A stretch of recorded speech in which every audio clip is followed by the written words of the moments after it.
Yeah, the polar bear is affected by climate because they are so dependent on sea ice.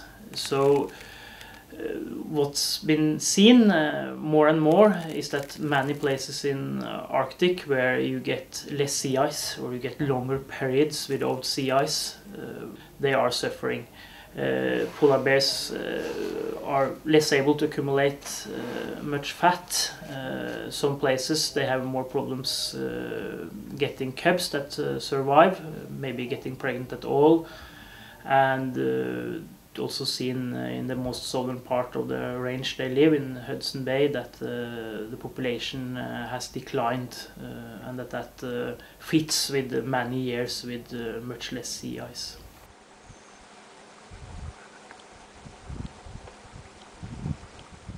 Some places they are able to move. For example, in the Svalbard area, you have always areas with sea ice close by, and many of the bears are not that affected when you have bad ice years because they are just up in the pack ice.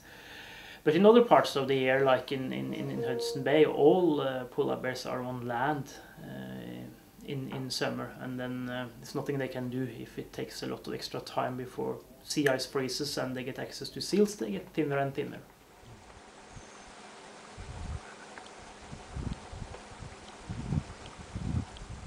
What is very easy to say is that in many areas, if sea ice disappear, they will be in big trouble and probably disappear.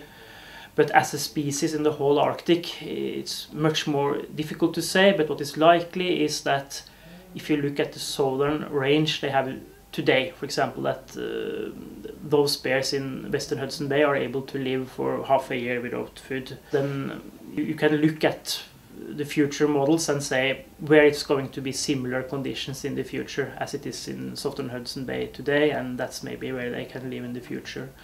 So what we think is that in some places of Arctic Canada, more northern areas and northern Greenland, there will be conditions similar to that in the future, and that might be the places where polar bears are able to survive, but that in many other areas it's quite likely that they will disappear.